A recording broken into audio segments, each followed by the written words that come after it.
Okay. I got my little cards. I'm just going to give you a quick outline. This is supposed to be diffuse hostility or diffuse dissension. So I was trying to pick a topic that's a little controversial in the area. So, and there's supposed to be a question and answer period after the speech. Okay? Okay, so now come up. Good afternoon, fellow Toastmasters. Good afternoon. Do any of you own California real estate? As many of you know, there was a bubble recently. This is a handout. In Sacramento, we had a bubble. This is California or Sacramento area real estate from 1976 to 2013. And from about 2000 to 2006, you had a huge increase. And then you had a slide down for about 4 years. And then now it's slowly on the incline again. So many people have concerns about real estate, such as it's a big investment, long-term commitment, you have to have credit worthiness in order to have a low interest rate. You want to have secure or stable income so you're able to make the payments. And if you have a lot of repairs to do on the home, or if you're remodeling it, it could be very cost-intensive or labor-intensive. Today I'm going to tell you why I think real estate is a good investment and some of the tax ramifications that are available or that are evident. First of all, if you invest in real estate as an investment property, you have a passive income, which basically means that your time is not required to bring in the revenue. Your time isn't required. Basically, you get the property available for rent, you advertise it for rent, you screen tenants. As long as you have good tenant screening process, you can gain good tenants, and if basically you collect rent from them. So the money comes in, you're off doing whatever else you're doing. The other thing is the risk. Bank financing. If you can use most of the property as a collateral for a loan, and you basically have all the risk on the bank. You can also, there are several ways you could do down payments that aren't required to be a law. There's things like FHA loans, or there's down payment assistance organizations. There's also something called piggyback loans that were evident in the 2000s, where people would get a first mortgage for, say, 90 or 80% of the value of the property and get a second mortgage for 10 or 20%, and essentially go in with very little of their own money at risk. So that's the risk-free method. Also, market conditions can work in your favor. Right now, property values are low in comparison to where they were during the bubble, and interest rates are low. As if you get in and you get a fixed mortgage rate, as the interest rate increases, typically rents increase as well, because the cost to rent a property is a lot more, so therefore you can charge, or cost to buy a property is a lot more, so therefore you can charge more rent because of the competitive market. One of the things you need is consistent and reliable person that'll make your payments. You want to keep your credit good, and you also want a good tenant that's going to have, provide the cash flow. So another nice thing about investment property is you can have depreciation. You take depreciation on your taxes, which is basically straight line method is used now.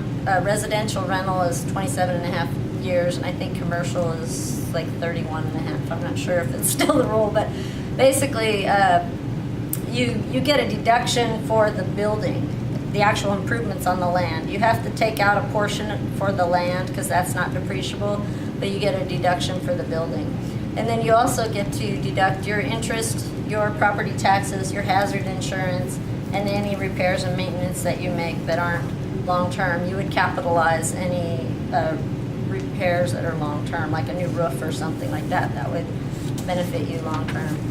There's another option that's available if you have a gain and you want to get out of the property, you want to sell it, but you don't want to pay taxes. There's a 1031 exchange, which is named after the section of the Internal Revenue Code.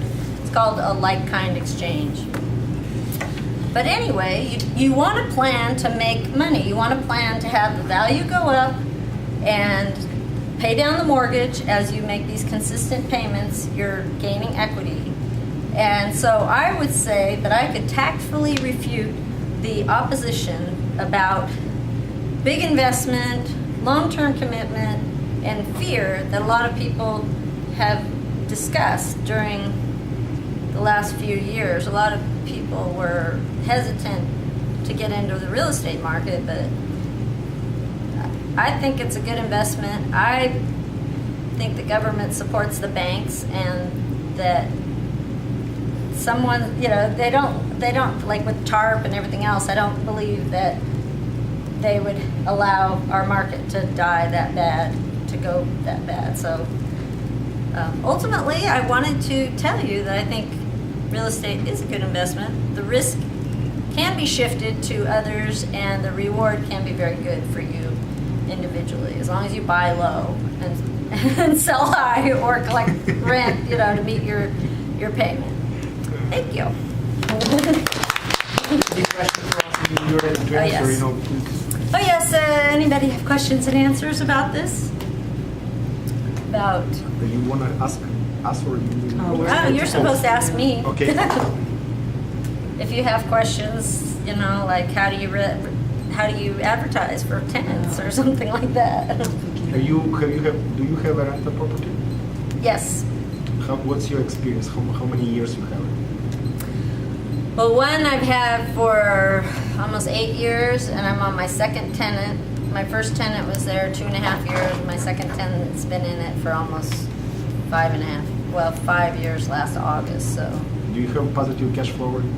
Yes, I do, and I just refinanced for a 15-year mortgage. So, and I was paying everything extra to pay on my principal, but now I even refinanced on a 15-year mortgage, and my payments even lower. So what was the interest on your 15 years?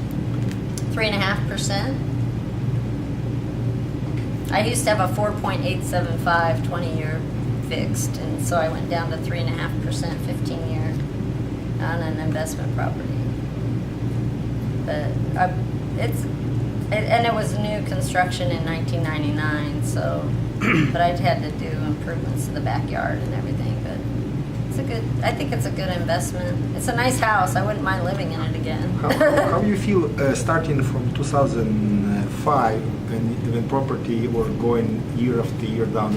Were you on the side of panic or trying to thinking about? I was worried. Well, I was worried about the house I bought in early 2006 because I bought another house in early 2006, and worst type possible. My strategy was I had a second mortgage on my other house. On my house the one that I'm renting, I had a second mortgage on the other house. So my strategy was refinance the one I'm in, and to a lower interest rate, and put as much debt on it, and get rid of the second mortgage on the other house. So I basically have a lot of equity in the other one now, but creditors can go after, they can put a lien on the other one if they wanted to. So it's kind of, you have that. So I was worried about the real estate market, but I still think it's a good investment.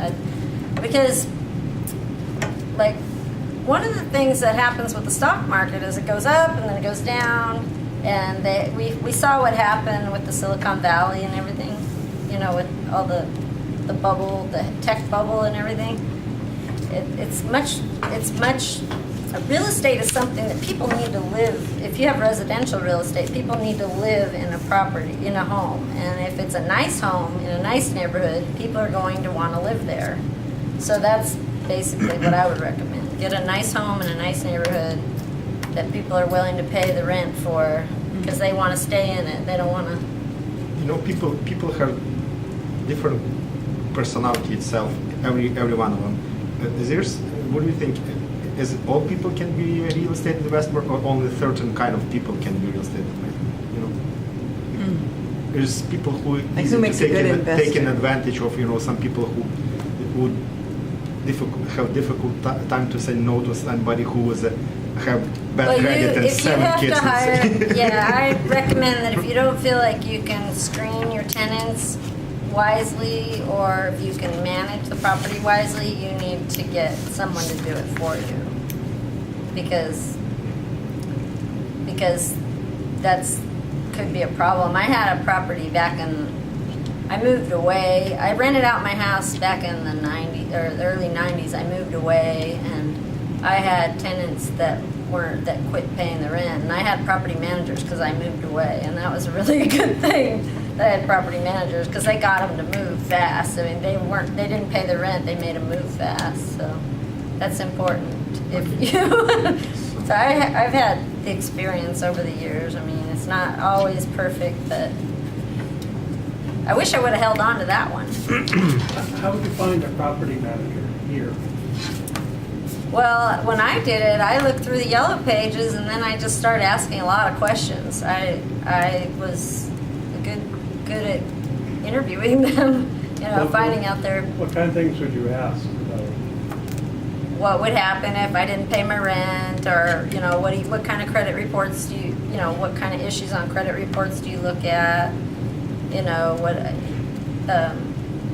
What kind of handyman service do you have available to you? If there's a need for repairs, how much do you charge?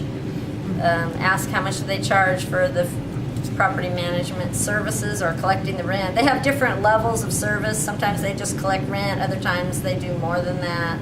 So find out about that.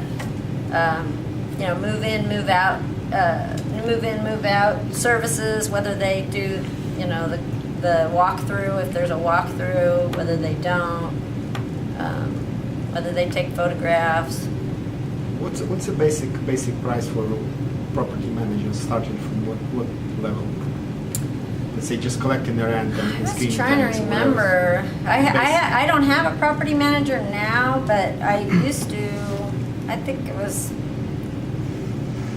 at one point it was like $50 or $60 a month, and then it went up to like $100 a month, depending on some of the services. But then they have add-ons. If they have services, other services like repair services done, they mark that up and such. But I don't know. I think right now, if you look at this bubble and if you think about the stock market and all the different things, you gotta believe that the possibility exists that our real estate prices are going to go up more from here. I think they'll actually. This is the inflation adjusted housing prices, and this is nominal, but it's only down at 200,000 right now. And It's home. well, 100%. 200,000. I know that sounds like a lot to pay off, so it is a lot to pay off, but over a lifetime, it is a lot. But I think it'll get into the 300,000 simply because of the salaries, people's salaries. But, Okay. okay, thank you. Thank you very much. Now all